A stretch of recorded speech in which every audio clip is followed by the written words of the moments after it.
டேய் 2.8ல் 8th சம்மு சரியா? Question read பண்ணிக்க. குமார்ன்ற ஆளு லெட்டர் எழுதுறான், 4 ஃப்ரெண்ட்ஸுக்கு எழுதுறான். அவனுடைய ஃப்ரெண்ட்ஸுக்கு குமார்ன்றவன் லெட்டர் எழுதுறான்டா, 4 ஃப்ரெண்ட்ஸுக்கு எழுதுறான். அவன் என்ன சொல்ல அட்வைஸ் பண்றான் அப்படின்னா, அந்த 4 பேர் இருக்கான் பாரு, ஒவ்வொரு ஆளும் 4 பேருக்கு எழுது அப்படின்னு சொல்றான். இப்படி அர்த்தம். அடுத்தவன் இப்படி எழுதணும், அதே மாதிரி இவன் இப்படி எழுதணும், அடுத்து இவன் அப்படி அட்வைஸ் பண்ணி எழுதுறான். இது அடுத்த பெர்சன் 1, இது பெர்சன் 2, பெர்சன் 3, பெர்சன் 4. அடுத்து எப்படி அடுத்த 4 பேர். இதே மாதிரி எத்தனை செட்டு எழுதுறாங்கன்னா 8 செட்டு எழுதுறாங்க. இதான் எண். அப்ப ஃபர்ஸ்ட் எழுதுறவன் 4 எழுதுறான், ரெண்டாவது எழுதுறவன் 16, மூணாவது எழுதுறவன் எவ்வளவு 64. அப்படியே அப்டூன்னு சொல்லி 8 பேர் 8 செட்டு 8 டேர்ம்ஸ் வேணா எழுதிக்க. இது எஸ்என் அப்படின்னு அர்த்தம். இதுல ஏன்றது என்ன அப்படின்னா ஃபர்ஸ்ட் டேர்ம் 4, ஆறுன்றது T2/T1. அப்போ 4/16, சாரி 16/4, 16/4 அடிச்சிட்டோம்னா என்ன வந்துடும்? 4 greater 1, ஒன்றை விட பெருசு. அப்போ அதுக்கு எஸ்என் ஃபார்முலா எழுதணும்னா a into r power n minus 1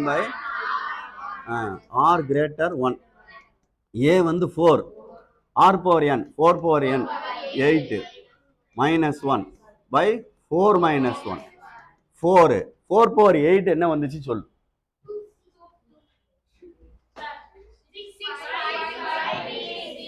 6 5 3 right minus 1 by என்னது 4 சப்ராக்ட் பண்ணு 4 சாரி பை 3 3. அப்போ சப்ராக்ட் பண்ணு 4 இன்ட்டு 65 53 5 55 3ஆடா 55 3 5 பை என்ன இருக்கு 3 இருக்கு. கொஞ்சம் பொறுமையாக அடிச்சு பாரு. 4 இருக்கட்டும், 4 இருக்கட்டும், உள்ள உள்ளது அடி. 2 3s are 6, 1 2 is 2, sorry 2 3s are 6, 1 3 is 3, மிச்சம் எவ்வளவு 2 24, 8 3s are 24, மிச்சம் 1, 4 3s are 12, மிச்சம் 1, 5 3s are 15. அப்போ 4 இன்ட்டு 21845 வருது. நம்ம நம்பரை மல்டிப்ளை பண்ணி பாரு, total number of letter multiply பண்ணி டோட்டல் நம்பர் ஆஃப் லெட்டர் அது மல்டிப்ளை பண்ணி சொல்லு. அதோட 2 ஒரு ஆள் மல்டிப்ளை பண்ணணும்.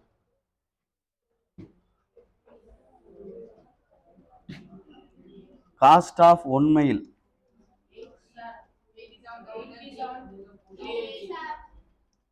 rupees 2 87 right. இந்த எழுதிட்டேன்.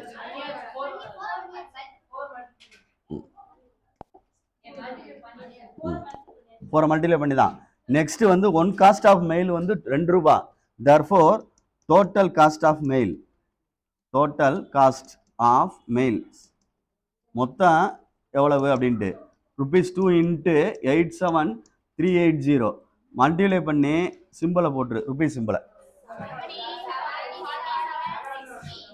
47